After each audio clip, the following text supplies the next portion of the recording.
Hai semua, selamat malam, sugeng dalu. Assalamualaikum warahmatullahi wabarakatuh. Salam sejahtera buat kita semua. Jumpa lagi dengan Mbak Melati dari Jawa Timur. Malam-malam ini nggak dapat tidur.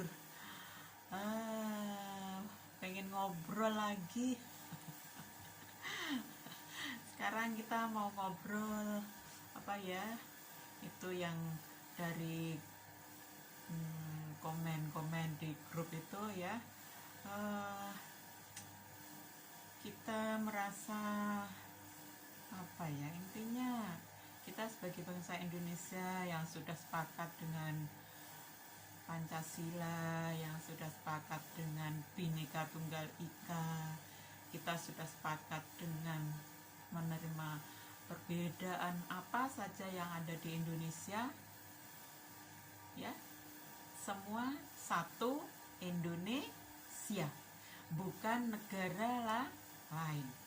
Nah, masalahnya sekarang semua itu seolah-olah memang berubah, sudah macam bukan Indonesia lagi.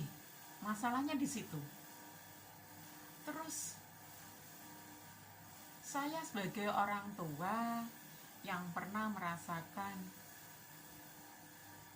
yang sangat merasakan banget apa perbedaan itu, saya pikir-pikir apa ya, kok berubah banget gitu. Indonesia itu sekarang kok berubah banget, setiap sudut pandang itu macam bukan Indonesia dulu gitu ya.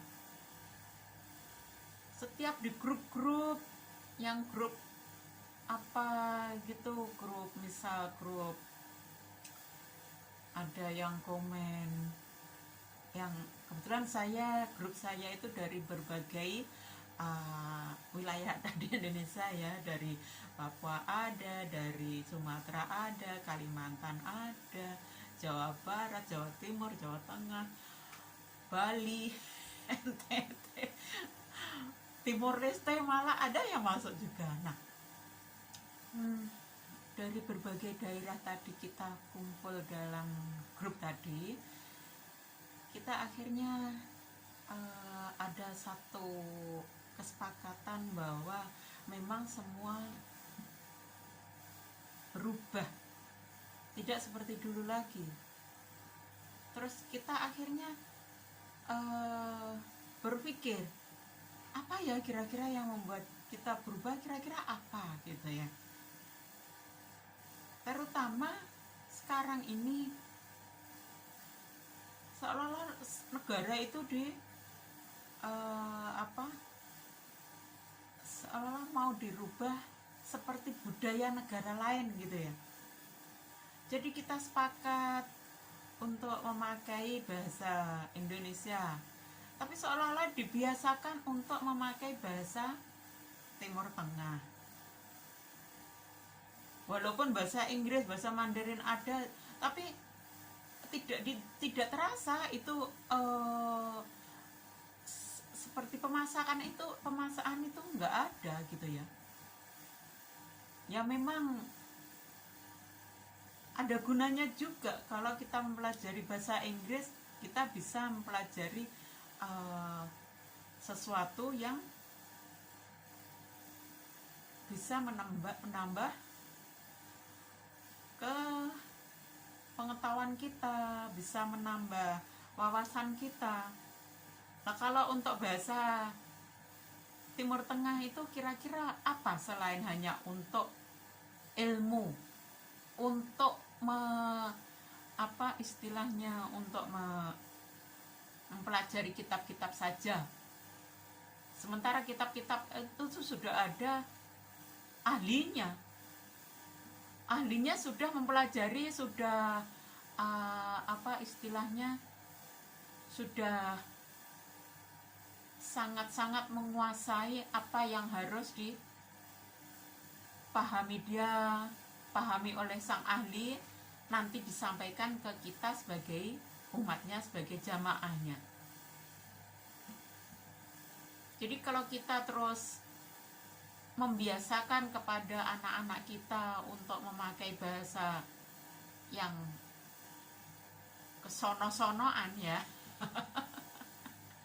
Itu rasanya aneh gitu ya.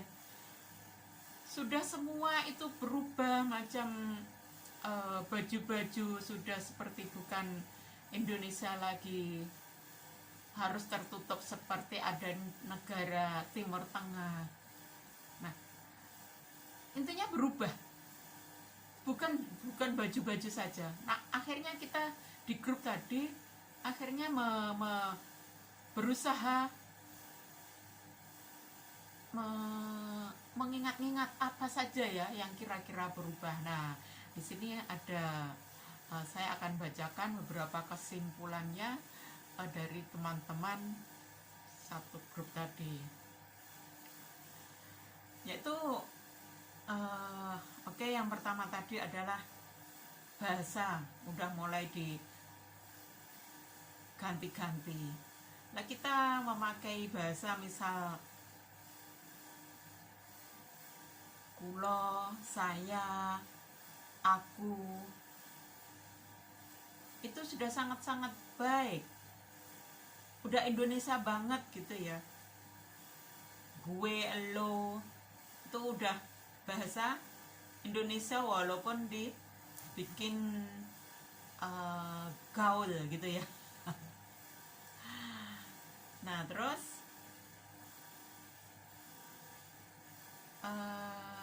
ada lagi yaitu hilangnya uluk salam Nusantara. Jadi dulu itu saya memang memakai kula nuwun gitu. Sekarang nggak ada. Assalamualaikum. Kalau nggak assalamualaikum gitu udah merasa kurang. Kenapa? Bisakah kita kembali ke kula nuwun? Selamat pagi Ibu, sugeng enjing Ibu, sugeng sonten, sugeng siang. Bisa nggak? Hilang. Nomor 2 itu.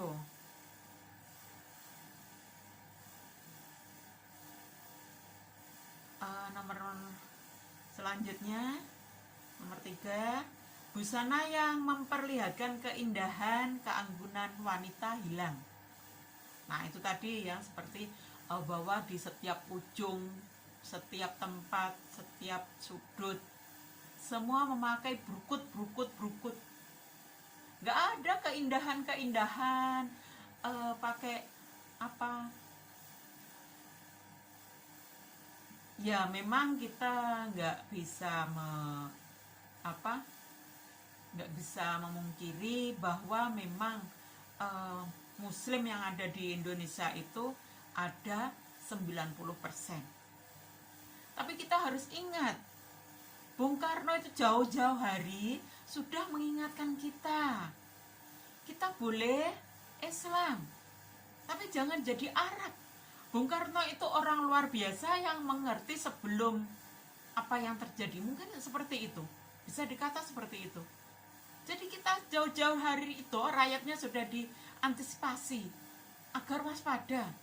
Boleh kita itu jadi Islam, tapi jangan jadi Arab. Boleh kita itu Islam, tapi jangan jadi Arab. Kita boleh jadi Hindu, tapi jangan jadi India. Mana ada yang pakai sok-sokan pakai bahasa India gitu. Hai Janu.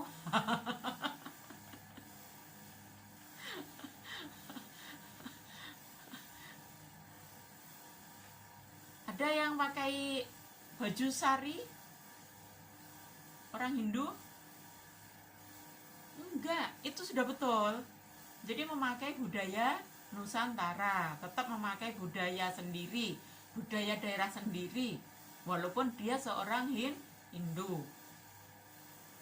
Jadi jauh-jauh hari kita tuh sudah diwanti-wanti sama Bung Karno itu. Kenapa sekarang 30 tahun akhir-akhir ini kita semacam terjajah loh. Negara kita terjajah. Kan tempo hari itu saya ada di sebuah grup Nusantara itu, dia itu kelihatan banget penentang pemerintah, tapi selalu bilang kita belum merdeka, kita belum merdeka. Dia itu tidak mau nyata-nyata bilang bahwa apa yang belum merdeka itu apa, itu dia nggak mau ngomong, cuma terus menentang pemerintah, tapi dia tidak mau ngomong. Sekarang apa yang belum merdeka ternyata saya tahu. Kita itu dijajah, masih dijajah bangsa Timur Tengah.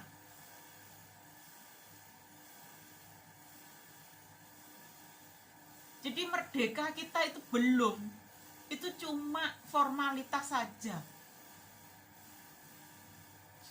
Kita katanya sudah merdeka, tapi pada kenyataan mental kita itu diajak seperti budaya Timur Tengah. Itu penjajahan yang sangat keji sebetulnya. Kita nggak merasa karena diembel-embeli agama. Itulah yang terjadi di kita.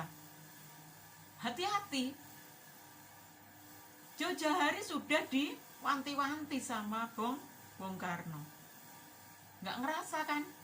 Sekarang baru kerasa seperti ini rasanya.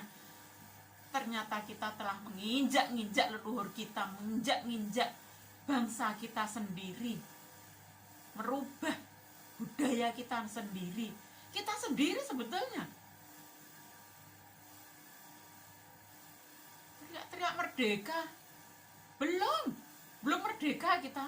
Selama kita, pikiran kita masih hanya mendewakan negara lain, belum merdeka.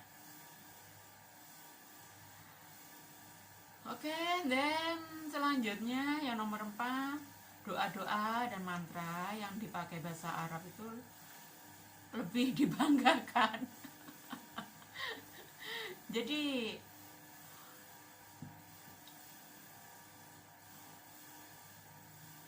kalau sudah memakai bahasa Arab itu kenapa seolah-olah sangat bangga gitu.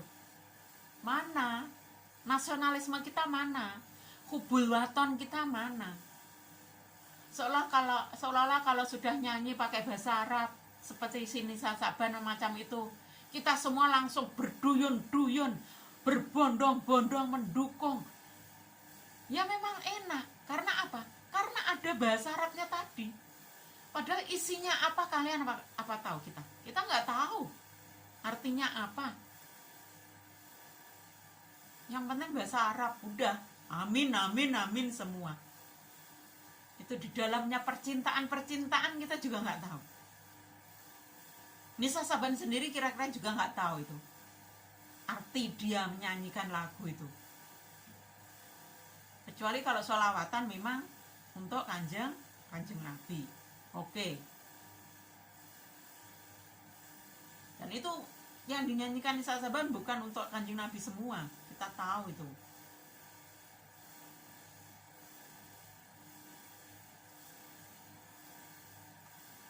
Jadi membanggakan bahasa orang lain. Padahal mantra-mantra yang dari bahasa kita sendiri itu sangat luar biasa. Kemarin itu ada di video kita tahu satu orang yang selamat di Gunung Semeru, yang selamat dari 7 orang bersama dengan rekan-rekannya, yang 7 orang itu beliau selamat sendiri. Itu apa yang dia baca itu bukan mantra Arab, Jawa banget, malah Hono Coroko malah. Jadi jangan, kita nggak bisa sombong lagi sekarang. Tuhan itu tidak hanya untuk agama tertentu saja. Tuhan itu menyayangi semua. Jadi kita nggak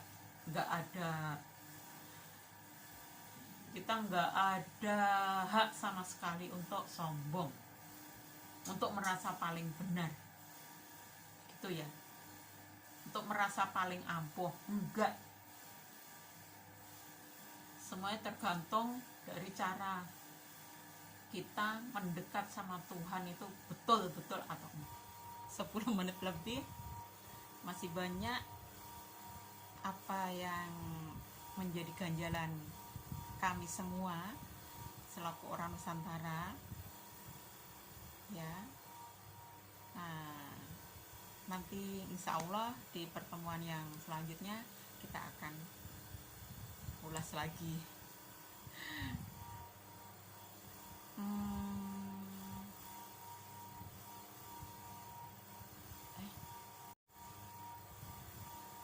Jadi seperti yang disampaikan oleh Kak Dudung kemarin tuh benar, tidak harus pakai bahasa Arab saja yang membuat Tuhan itu bisa menyayangi kita, bisa dekat dengan kita, bisa menyatu dengan diri kita. Karena Tuhan itu bukan orang Arab, bukan untuk orang Arab saja. Tidak hanya tahu dengan bahasa Arab saja. Jadi please,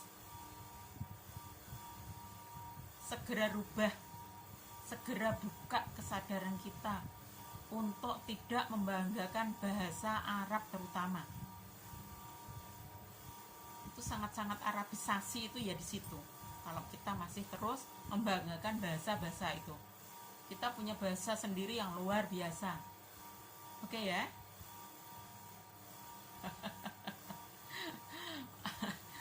Wah, sudah 10 menit lebih. Sebetulnya masih banyak apa ganjaran-ganjaran kami sebagai orang Nusantara, dan rasanya memang perlu kita buka semua. Sekarang udah harus dibuka semua. Yang Sabdo Palon, yang momong para raja Nusantara dulu, yang sudah berhasil momong Nusantara kita dulu sampai Nusantara begitu jaya, sebelum agama-agama yang lain datang ke Indonesia. Kita sudah punya aturan yang luar biasa banget. Agama-agama lain dibolehkan datang ke Indonesia saking baiknya orang Nusantara. Kalau sekarang semua terus merasa lebih baik dari Nusantara, itu kita sangat kurang ajar sama leluhur kita. Itu ya yang perlu kita tekankan di situ. Kita mesti membuka diri, membuka kesadaran diri kita lagi. Kita boleh Islam, tapi jangan jadi Arab gitu loh. Intinya di situ. Jangan terus maksa kita harus memakai hijab.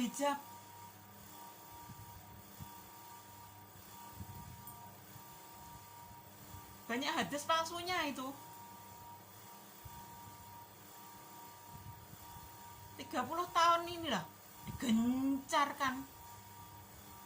Semua pakai hijab, akhirnya semua udah tidak seperti Nusantara lagi.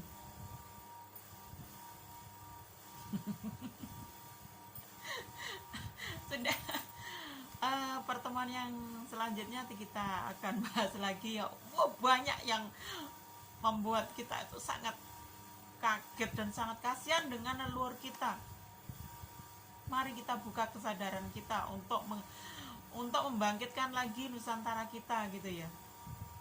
Biar benar-benar kita itu mencintai bangsa kita sendiri, bukan mencintai bangsa orang lain.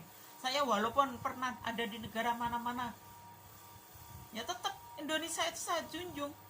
Ya, saya tetap mencintai bangsa yang saya injak, ya saya hormati.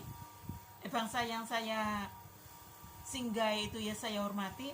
Tapi ya kita tetap Indonesia. Terus tidak membawa budaya banget ke Indonesia itu, tidak membawa budaya negara yang pernah kita singgahi itu banget. Coba sekarang wisata ke Mekah sebentar saja udah gayanya seperti orang Arab sudah. Itu nggak baik, please lah. kembali jadi diri bangsa sendiri. Udah, sekarang saya omongkan sekalian. Berwisata ke Mekah sebentar saja gayanya sudah macam orang Arab, udah macam orang paling suci. Itu nggak bener.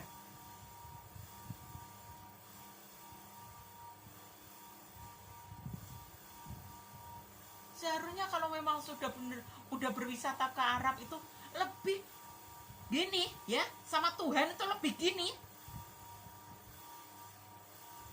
Kalau lebih gini sama Tuhan berarti lebih menyayangi manusia lainnya tanpa ada kesombongan lagi di dada. Itu baru betul wisata yang luar biasa. Yang dikatakan yang katanya wisata ke Arab jadi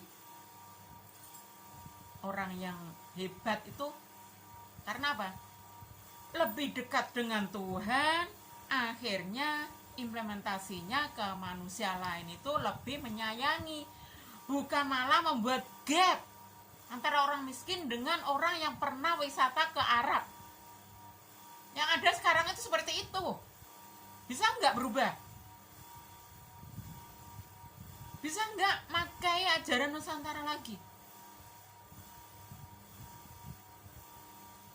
Walaupun pernah wisata ke negara manapun, jangan jadi sombong, itu aja.